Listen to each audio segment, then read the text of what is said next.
ছেলে আসো, শোনো মিয়া আমার কথা শোনো। নবী তো সেদিন আবু বকরকেও দাওয়াত দিছে, আবু জেহেলকেও দাওয়াত দিছে, ওমরকেও দাওয়াত দিছে, আবু লাহাবকেও দাওয়াত দিছে, দিছে না? কথা বলে না তো? আল্লাহর পাক যেন বন্ধুকে বলছে, বন্ধু দাওয়াত আমনে সবাই রে দেন, লোক নিমু আমি। লোক নেব কে? আমি লোক নেব। কারে কারে লাগবে ইসলাম বিজয়ের জন্য সেটা আমি নেব, আমনে কইতে থান, আমনে কোন? তো আল্লাহ পাকের নবী দাওয়াত তো দিছে সবাইকে।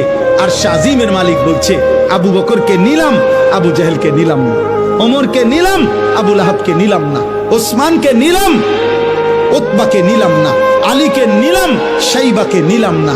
আল্লাহ বলেন, বন্ধু চারোটাই কুরাইশ বংশের। আবু বকর কুরাইশ, আবু জেহেলও কুরাইশ, আবু লাহাবও কুরাইশ, ওমরও কুরাইশ। আল্লাহ বলেন, আমার মন চাইছে এই দুইজন নিলাম, আমার মন চায় ওই দুইজন নিলাম না। এজন্য ইমানের বিজয় হবে, মাহাদি আসবে, কালেমার বিজয় হবে, দাজ্জালের পতন হবে, ইহুদিদের পতন হবে, ইসলামের পতাকা উড়বে, পৃথিবীময় ইসলামের খেলাফত প্রতিষ্ঠিত হবে। খোদার কসম, এ তোমার নবীর কথা, এ আমার নবীর কথা, এ কায়নাতের নবীর কথা, এ রাহমাতুল লিল আলামিনের কথা।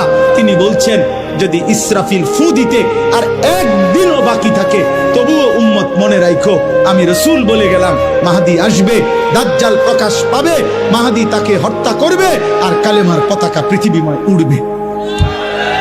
আমার নবী সাল্লাল্লাহু আলাইহি সাল্লামের কথা মিথ্যা হবে? সত্য হবে? হবেই হবে ইনশাআল্লাহ।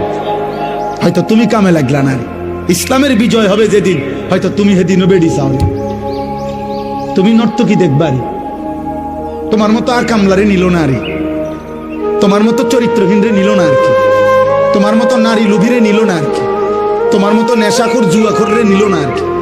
তো কি হইছে? আবু জেহেল ছাড়া ইসলাম বিজয় হয় নাই, আবু লাহাব ছাড়া ইসলাম বিজয় হয় নাই। তো তোমার ছাড়া হইতো না, আমার ছাড়া হবে না? হবে ইনশাআল্লাহ, হবে ইনশাআল্লাহ।